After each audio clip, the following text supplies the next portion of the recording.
Good day, ladies and gentlemen. This is Kat from Kat's About Town for TVC 22. We are here today with our Member of Parliament for Glengarry Prescott Russell, Francis Drouin. This young man is our Member of Parliament, but he is also more than that, and that is why he is included in this particular series about people in our area who have something, who have done something, who are someone to inspire us. In this crazy world today, we all need inspiration. It's a world that's uncertain and it's scary and we don't know what's coming tomorrow. And frankly, I would not want to be young today, but I suppose once upon a time my parents said the same thing. And Francis, we interviewed you when you were running for office, and here we are, and you still appear to be the same committed, caring person. So thank you so much for doing this interview, and I look forward to the next one in about 30 years when we can compare notes. So tell me, they say, there's a saying that be careful what you wish for, because it might happen. Yeah. Have you had that thought in the last No, I haven't. days? I still enjoy every second of it. And as people ask me, you know, do you enjoy it? And I said, the day I don't enjoy it is the day I'll hang up my skates. And there's been some tough times. I mean, it's a demanding job. It's not a 9-to-5 job, but I enjoy every second of it. I have fun in what I do, and that's the promise I made to myself, is that you know, in this job you have to enjoy what you do, but you have to have fun at the same time, and I enjoy every second of it. Yeah. Well, it's a good thing that you enjoy it, because politics is the kind of game where it seems like as soon as you're doing something well, there's a whole bunch of people who are trying to pull the rug out from under you. It takes a special character for that, and you knew that going in because your father was a mayor. You grew up with politics. You grew up not only living in politics, but fascinated with politics, from what I hear. I did. I was when my dad was in politics, I was at a very young age, and it's funny you asked me this question. On the weekend, I was at my cottage, and I was looking at old pictures, and I saw myself when my dad retired from politics, and I just, you know, my brother wasn't there, but I was there, so I must have been 11 years old at that time, but obviously I had some attachment to it. Yeah. You had some attachment, and it wasn't necessarily genetic, because your brother has no interest in politics, from what he told us. Yeah, exactly. So you have it. You had it, and you continue to have it, and your focus has been on serving your community. You've made that very clear. Your constituency work is the most important thing to you. It is, and for me, it's not about the glory that politics can bring or cannot bring. It's just about making sure that I serve my community well, and no matter who's in government, that I represent the people that sent me there. But it's also about representing the people who didn't send me there and who you know, didn't necessarily voted for me. It's just a matter of trying to. I don't consider myself extremely partisan, and I think that that allows me. And I think a lot of young people that I talk to, because I've had the opportunity since you last interviewed me to see other younger MPs, and we all share the same values. It's just about more collaboration. Well, that's really encouraging to hear, because of course politicians have a certain stigma attached to them, and with what we're seeing going on in the States right now, which is all over everywhere, it makes it even worse. It's really hard to believe anybody. In your case, where you say that you want to represent the people who did not vote for you, I guess it's a matter of convincing them that what you stand for is their best interest as well. Exactly, and I mean, there's, you know, in Canada, there's people that are always going to vote for one party and are always going to vote, you know, against the party.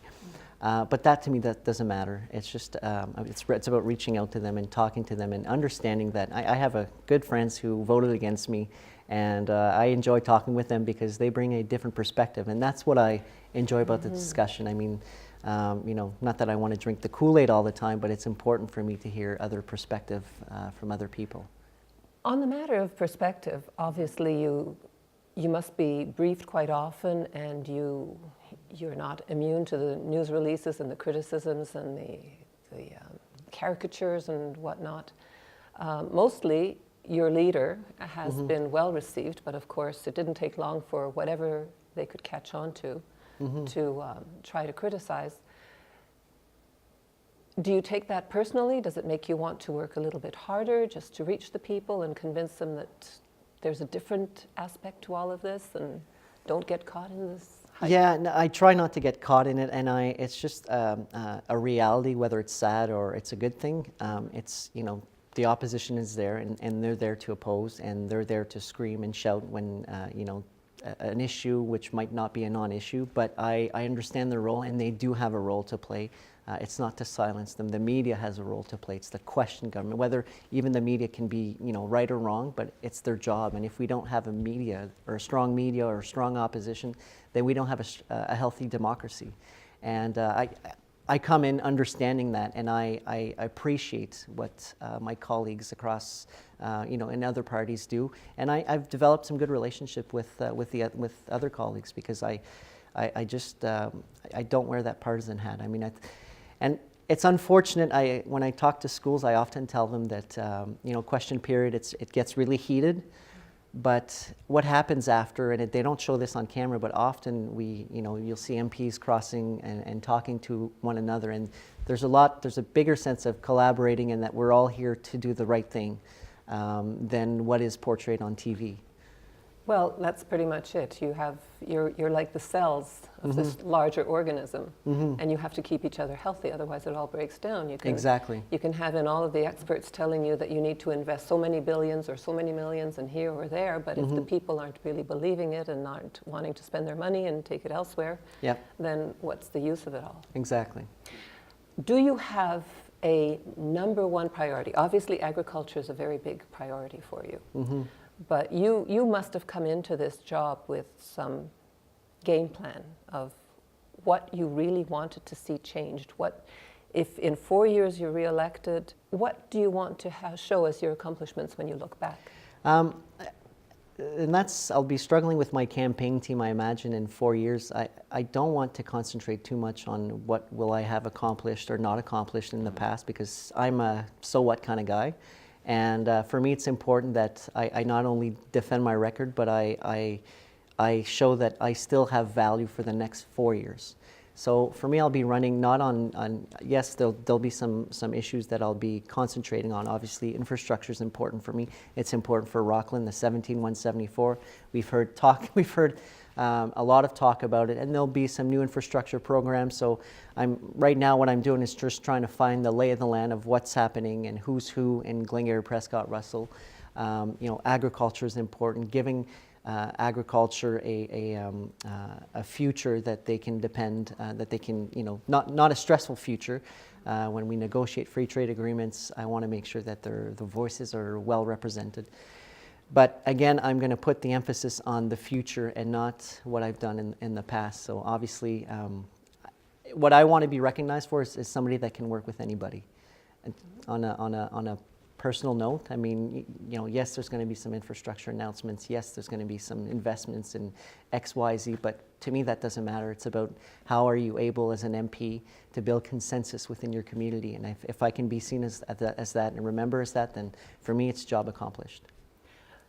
So you're seeing, of course, that the corollary to that is that a lot of people are going to be coming and knocking on your door, because everybody has an idea and everybody has a want. And how are you going to balance all of that? So often people have wants, but there's a lot of work that goes behind the wants. And for me, I often coach them in saying, okay, well, have you, is your business plan prepared? Have you consulted with other groups? Have you spoken to other people in your municipality? Have you reached out to other municipalities? And I do voice concerns to either ministers, or I talk to other MP colleagues to see whether or not these issues are maybe national or are Ontario-based. And one of them was digital infrastructure, access to internet. I kept hearing about it during the campaign, and turns out that it's not only a problem in Glengarry, Prescott, Russell, but it's a problem across rural Canada. That's the message that Prime Minister Trudeau sent, is collaborate and consult with people, because the job of a politician for me, yes, I will be taking stands, but it's about bringing two sides, opposite sides, and building consensus. And in this day and age, with the internet specifically, there is so much information, there is so much access to information, that it's even easier for people to see what's going on somewhere else. In fact, I remember when President Obama was, I guess it was in the beginning of his mandate, when people were writing a lot about how he governed, and apparently he spent a lot of time on the internet, and they presented this as a bad thing, that he has all of these advisors. Why is he on the internet? Well, clearly no one person can have all of the information, and you can't always trust the information you get. No, exactly. It's to validate whether the information has been tested, and that's the challenge of the internet today. It's you know, there's a lot of information on the internet, but not all of it is true. But you know, we committed in the campaign to provide evidence-based policy, and that's exactly based on science. I mean, in today's world, you can't afford to just yes, intuition is great, but you have to have either the business case or the science case behind every decision that you make. Okay. Yeah. So here's where I told you that I was going to ask you a question that was unexpected, because I somehow know that you have the answer. Do you ever see a government without a parliament, where all of the information comes from the internet and the computers balance all of the wants and the takes and the pros and cons, and then you just have somebody who is doing their constituency work, gathering all of the information for the system?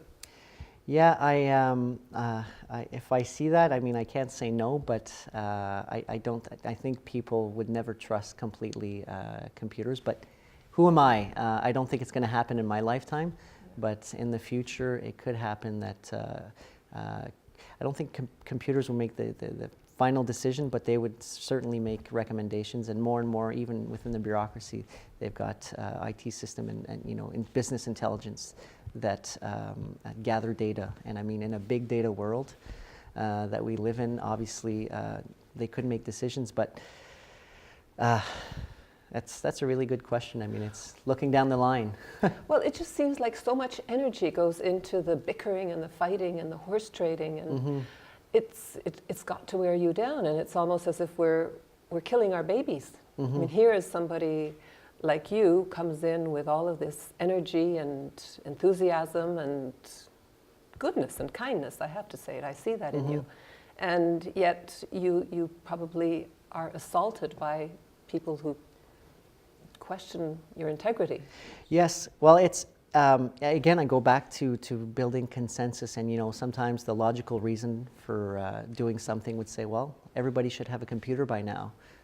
But you have to take into account that there's some generations that weren't born in there. So how do you bring them on board? And I think that's the job of an MP, is to hear those sides. And again, I go back to you know, take the different sides and trying to build a consensus. And then, even though it might not be the best solution, it does answer to all the needs of the population as best as possible. Yeah. And that's unfortunate that's what politics is really trying to appease to whether there's decision A, B, or C. It's just trying to ensure that when you change things, is that you bring the population along with you, and you ensure that their views are reflected within that decision. Very important. And their views have to be informed. Exactly. And that's easier to do these days than ever before. So we can't spend the rest of our lives trying to defend all the institutions and laws of the past. We have to look forward, and that is something that your leader has given us promise and hope for, that there is going to be openness to new ways. Exactly. Which provides the hope to the next generation coming in. Exactly, and we have so many young MPs now in Parliament, and it's just funny. They have no patience, and rather than, and I think it was the CEO of Salesforce who said that, or one of the vice president, our generation asks, they don't ask where's the form for this, they ask where's the app for that. And they really don't have any patience for for decision making on issues that should be very simple. So I'm curious we did create a youth caucus within Parliament, just to talk about some of the issues like, information technology. How do we better communicate with our generation, a generation that some would argue feels disengaged. So how do we bring them on board, and how do we make them interested in politics? Those are questions that we're asking around. All right. Well, when we come back from the break, I'd like to get back to that and talk a little bit more about that. Perfect. Thank you.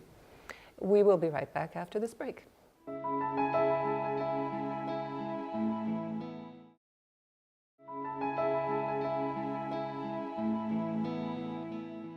And here we are back from our break with Francis Drouin in this beautiful room in the Parliament buildings. This room just emanates continuity, solidity, history. It makes you feel safe. It makes you feel like everything has always been here and everything will always be here. Mm-hmm. And yet the world is changing so fast. We can't take that for granted anymore. Yeah, there's a lot of history reflected in this room, although I don't know all the history, but thanks to you, I'm here because we're sharing this moment together. We are. Well, there's a picture over there with our queen, who is now in her 80s. She must have been maybe 8 years old in that picture. Yeah. Thank goodness for record keeping. So, young people see the world differently. Young people these days, and I'm talking about 10-year-olds who are, well, this was a few years ago already, but I'm sure there's more and more of it, who are starting water projects in Africa, clean water projects. There's the commitment to the caring for other people, for their fellow humans, is there. And yet it's being thwarted by so many frightening things, such as, well, the obvious one, bullying in school, and music and styles that are perhaps less than, give a perhaps less than positive impression of the world today. Mm-hmm. As a member of Parliament, as a representative of your constituency, I guess you would have the same responsibility as a prince or a king in other times to set an example and to get the message out. Yep. We have the privilege of meeting you because we're doing this interview. People who otherwise come to you with problems, perhaps. Do people come to you with offering solutions and offering help? And they do, and that's that's where I really appreciate that from people, and I don't consider myself as a prince or a king, by the way. I know that. I know that. I use that term very advisedly because once upon a time, but you have that responsibility, but you can't carry that banner. Yeah, and when people come to me with either an issue, I try and see if it's we can fix it. And often, government creates programs, but there are people who fall through the cracks. And it's not because of, I don't blame the public service. It just happens. You can't predict everything, and there's situations where folks fall through the cracks, and our job as representatives is to ensure that these people who fall through the cracks, we lift them up and we make sure they fit in the box. But you also talked about setting example, and one of the things that I pledge, along with the Minister of Democratic Reform, is not to heckle in the House. And I find, well, first off, there's not a lot of Canadians who watch the House of Commons on TV. But it's also a place of respect, and we teach our kids to be respectful in grade 1, and not to, when somebody else is talking, not to talk and wait till their turn's over. And when I see that the history, and it's not blaming the former parliamentarians or the parliamentarians that are currently there that have been there for a long time. It's been an old custom that's been there for a while, and I have to give credit to Speaker Regan, who's doing an incredible job at shushing people when it's not their turn to talk. But the young MPs, they just don't tolerate this at all. And I thought it was me, but apparently I'm not the only one. And there's a lot of people who they won't tolerate the heckling, and we'll politely remind, if we have colleagues who heckle, we'll politely remind them to be quiet when somebody else is talking. That's really encouraging to hear. And that's probably the sort of thing that we wouldn't see even if we were watching the House of Commons. Exactly. Debates. I mean, debating gets emotional because we're all passionate, but it's limiting that passion to being respectful of the others. Yes, respect. Isn't that what you were getting at when you were talking earlier about the Aboriginals? That it's a society that has been that traditionally was so based on respect. And yet, when you remove hope, then you lose respect because they descend to fighting and bickering, and that seems to be where traditions, the beautiful Aboriginal traditions that kept those clans together, can actually be to our benefit as a nation. Exactly. You know, the First Nations issue we've talked about, you know, we've been talking the way we were treating them, you know, previous governments of all stripes, it was unacceptable. And I hope that we can put most of the issues in our past and give them a new horizon. And not give them, but empower them to have a new horizon and a better future for them, because it's just, you know, other countries across the world are looking at us, and you know, it's not we don't have a great example to talk about across the world when we talk about the way we treated our First Nations in Canada. When you're in your office and you're getting requests and demands and complaints, do you find it difficult to maintain that stance of caring? Does it wear at you? Does it make you feel, why don't they understand? Why don't they try and spend a day in my shoes? And it hasn't hit me yet, but I am conscious of that. You know, just doing the habit of helping people, and oh, this person always complains or something. And what I try to do in my mind is you know, get out of my shoes and put myself in their shoes. And it's just having that feeling of empathy, and how you can't help everybody, and the government can't solve every problem, and that's how I manage expectations with people. Am I going to be able to solve all your problems? Absolutely not.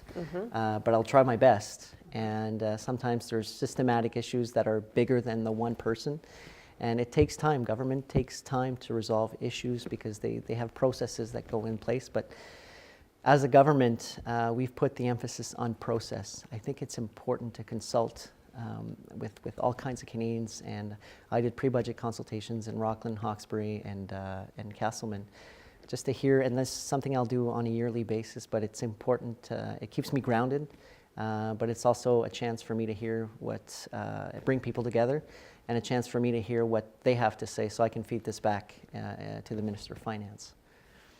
But sounds like textbook perfect. Well, that's one way of consulting with people, but it's I don't want to invite people who think like me. I want to invite people who don't think like me, and that's the important part of consultations. Governments and again, of all previous stripes, often they'll invite people who think like them and say, well, you see, we've done a great job. But it's important to hear the other side.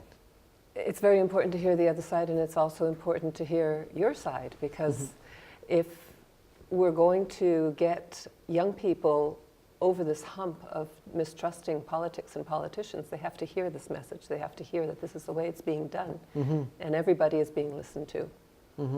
And it's not the complaining way. No, and it's a challenge for parties when we're campaigning. We are on a selling mission. We're trying to hear the ideas that we have based on the current variables that are presented to us right now, if the economic situation doesn't change, for instance. And you know, now we find ourselves that the economic situation has changed, so how do we communicate that back to Canadians? And it's important to communicate first off, and I think most Canadians are reasonable, and they understand that, well, you know, the price of oil, you know, went extremely, you know, it's $30 right now as opposed to $45 during the campaign. So I think a lot of people are reasonable, but it's also, for me, it's part of educating them. But it's also for them to tell me, well, it's still unacceptable, and you know, I expect you to bring this back to Ottawa. So I try and be realistic in what I deliver as a message, but what they also deliver to me as a message. Well, if there's a challenge that I could see as the biggest, most intractable one, is that in difficult times like this, everybody needs to make sacrifices, and everybody needs to feel that everyone else is making sacrifices as well. Exactly, and I'm not sure if it's past governments. You know, politicians used to take a lot of credits for creating jobs, but you know, at the end of the day, I always see this as a piece of the pie. Do we contribute at creating jobs? Yes, we do, but are we 100% responsible for creating this particular job? Absolutely not. And I think we have to do a better job at communicating that. Well, for sure, an employer isn't going to create a job if they're not going to trust the government to. Exactly, and I mean, just like, controlling the price of oil is the government doesn't control that. No. But it does have a huge impact on government revenues, but we don't control that. It's very interesting because when we're talking at those levels, we're talking at the level of macroeconomics, really. How much are you going to invest in the economy to get it going, to get this going? And I do remember back in the day when, I mean, everybody knows this one, I'm sure, that economists care very much about the population, but they don't care very much about people. And you certainly can't have that impression of politicians. And from what you're telling us, there's a whole new breed coming on. No, exactly, and when people lose their jobs, I mean, it happened in Hawkesbury. It was announced last year, but 100 people are going to lose their job, and it is unfortunate. And I mean, again, putting back myself into their shoes, what do you do? Now you're suddenly, rather than thinking about the next pay, and you're thinking, okay, how am I going to feed my family? How am I going to pay my bill? How am I going to pay my mortgage or my rent? So those can be very stressful when you're thinking about your basic needs. And it's to ensure that the transition from losing a job to the next job is as smooth as possible. So government can't solve everything, but everybody can be a part of government and work together and help find the solution. We do have to look after each other.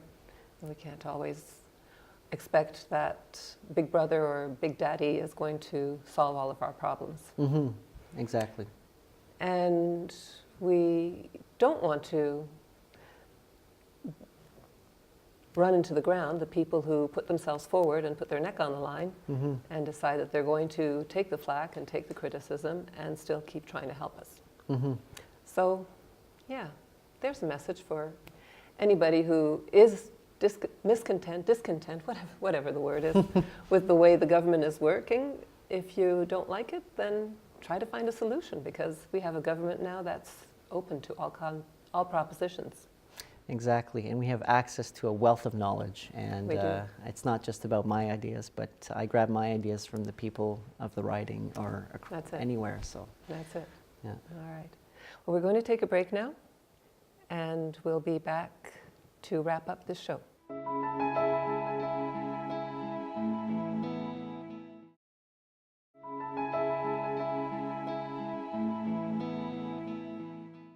We're back to Cats About Town with Francis Drouin, and we ended talking about caring and helping each other. In this big world today, we know that there are problems all around, not just in our backyard, and the refugees coming from Syria. The compassion that's been shown by people, by groups, has been astounding, overwhelming, heartwarming. Yeah. And always underlying, there's a little bit of fear. How do we, what would you recommend to constituents in terms of whether it's safe to take in the refugees, whether they've been screened, whether...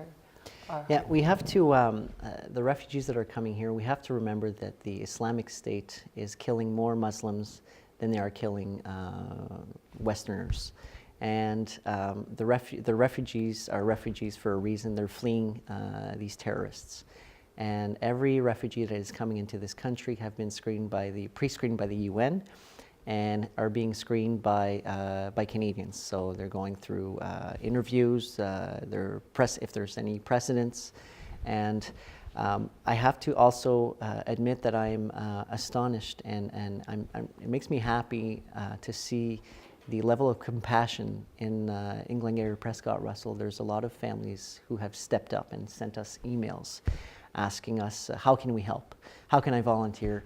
I'm ready to offer my house for any refugees. And I tell you, coming from rural Canada, it made me proud. And I know there's people where, we don't get exposed to a lot of immigration in Canada, and and by no fault of theirs, sometimes we fear what we don't know. And but I've been amazed at the amount of people that want to help. And it's just been, it's been tremendous. And I think now we're up to almost 20,000 refugees in Canada. Mostly have gone to urban centres, but there are some that are coming to Rockland and some to Hawkesbury, and those are privately sponsored refugees through the Catholic Church. But I'm amazed at the compassion that people have shown. Oh, it's been overwhelming. It's been overwhelming. But again, as with volunteers who go overseas to help, there's always the question of why don't you help your own people first before helping others? Yeah, and the people I've spoken to often, I often invoke when you have two neighbors that are poor, one neighbor doesn't let the other neighbor die, they'll always give them bread, and that's the analogy that I use, and that's what I would do back home. I mean, if my neighbor needs help, even though I don't have a lot of money, I'm going to help him or her. And it's the Canadian thing to do. It's what the world is doing. We're sure Canada's doing their part. Germany is doing, I think they've got 1 million refugees in Germany. And it truly is what the Canadian spirit is all about. And it's about helping our neighbors when they're in downtime. We're there to help. There's something more important than dollars and cents that takes over at times like that. Exactly, and those refugees will be contributing. I mean, they want to get on with their lives. They want to work. Some of them speak French, some of them speak English. Those who don't, we have to ensure that we integrate them into our society, whatever religion they practice. Some of them are Christians, some of them are Muslims. For me, it's not about the religion, it's not about who they are, where they're from. It's about welcoming them and ensuring them that they have a good Canadian experience and that their children have a good Canadian experience. That certainly resonates with everybody to feel that way. Now, what about people who want to go overseas and help in these dangerous areas? Do you look at them a little bit like skiers who are going into avalanche zones and say, no, don't do that because it's going to be a big problem for us to save you? Yes, well, what I would advise those skiers is to talk to their ski patrols. So before you do in a dangerous zone, and the Foreign Affairs website gives, depending on which country they go, they do advise whether the level of threat and whether it's from a health perspective or a security perspective. So I would advise them to visit that website and talk to them. And obviously those who are going through a not-for-profit organization, I believe that their not-for-profit organization would advise them on the threats. But again, I'm amazed at their level of compassion of them wanting to help other people and going and potentially putting themselves in a harm's way because, security here is not the same as security in Syria or in Iraq, for instance. So I truly am amazed at their level of desire to serve and make a difference. Well, I kind of look at politicians that way. I have to say that they are willing to put themselves in harm's way in order to serve, for those of them who have the right motivation. Certainly our military, we all are in awe of what they're willing to do to serve their country. But there really aren't that many professions or occupations where people are really willing to take the kind of risk in order to express the best of themselves. No, exactly. And it is heartwarming, and it is good to be known that way, to be a Canadian, because we do have that reputation. It is a reputation we want to maintain. So when we go overseas or when we look after our people at home, obviously, well, every time I look at it, it seems to come down to training and education. Training and education is not a federal area. Training and education are provincial, but it is one country, it is one pot of money. Yeah. And how much of an influence are you willing to try to have on education? Or is that outside of your mandate, I should say? Well, I'd say the content of education is outside our mandate, but from the federal perspective is how do we collaborate, or how do we spur collaboration between provinces to share best practices. And obviously student loans is federal, so how do we provide greater access to education? Student debt is a major problem. The promise of get a good education and you'll get a job is no longer there. We have a lot of millennials who are still staying at their parents' home because they don't have access to a good, well-paying job. So I'm conscious of that, especially for me. It hasn't been that long ago that I've been out of post-secondary education, but it's the only post-secondary education is the only promise to a good economic future for the next generation. I mean, other countries, when you start looking at what China's doing and other countries, if they are to compete in a global world, we need to equip them with the best knowledge and understanding of this. So. And that's a difficult one, but that doesn't make it impossible. No, exactly. We had an interview last week with Jean-Marc Lalonde, being the dean, I suppose, of our area. He's been looking after the whole Prescott, Russell, and surrounding areas for as long as most of us can remember. By the way, his eyes kind of lit up when I mentioned your name. I think he sees you as, he can't go back 10 years, but he can see somebody who can carry on after he's gone. He sees that in you. So that's quite an endorsement, because he has obviously shown a lifetime commitment. I truly have a lot of admiration for Jean-Marc. He's a mentor to me, but just the way he practiced politics, and was he ever a minister? No, but he sacrificed everything for his region because of that. Because as minister, you have to take a Canadian approach as opposed to a regional approach on a lot of issues. So you can't be as vocal for your community as you can. But Jean-Marc he was truly, it'll be really hard to fill his shoes. And speaking of Jean-Marc, I recognized him yesterday in the House because he got the Order of Canada. Oh, nice. And I think I said, if I can accomplish half of what you did, then I'll be an accomplished man. Beautifully put, beautiful, and he deserves that, for sure. He was actually saying that he regretted having run for councillor this time, because it took away from the time that he had to actually go out there and serve people one by one, which was what he really loved to do. I'd have to say Jean-Marc and I share a weakness, and it's our ability to not say no. And he told me once, I can't say no, and that's my problem. And when people come and they need help, it's just that desire to help people, get them through a file or through an issue, even though it might not be federal or within his jurisdiction. He still feels the need to serve. It's that at Queen's Park they used to call him the Energizer Bunny, and he still has it. Oh, he does. He's impressive, and the number of names that he remembers of all of the people who have done something for him, he doesn't let anybody fall behind. Yeah. It was also very impressive. You said you and he share this inability to say no. But it also seems like he has an inability to take no for an answer. Exactly, and he doesn't stop. And that's the first order of business I told my staff. This is never take no for an answer until we've reached the, until we know that this may not be feasible. But and it's always to ask if it is no, then why. And that's the ability to take no for an answer is why. And government has X amount of money, and they can't. They managing expectations. They can't say yes to every project or every want, as you mentioned before.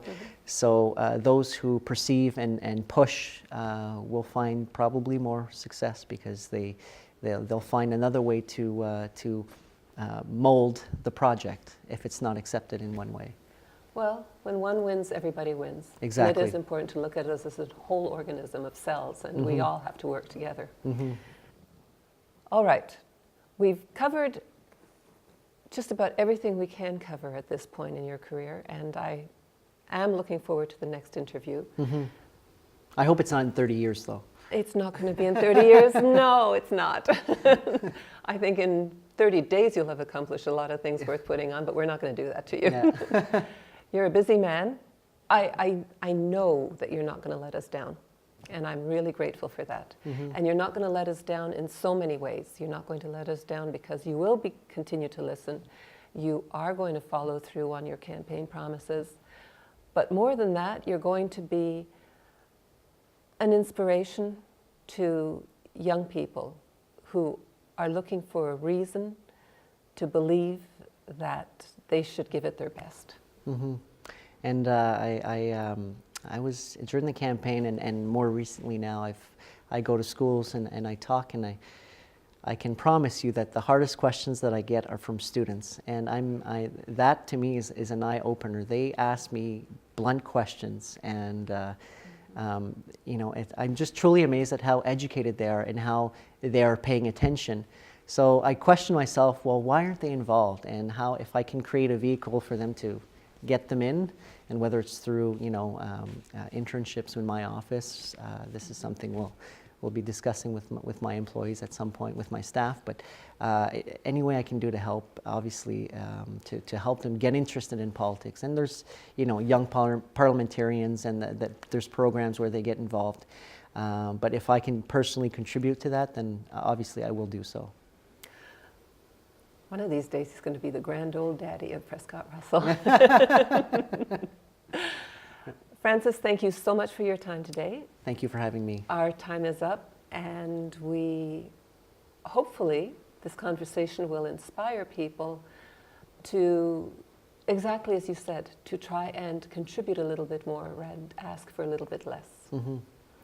And in the whole scheme of things, for those who follow different spiritual beliefs, we know that that's the way to the answer. Mm-hmm. To give, to keep Absolutely. giving and giving and giving, because we all have something to give. And thank you for showing us some of what you have. Thank you.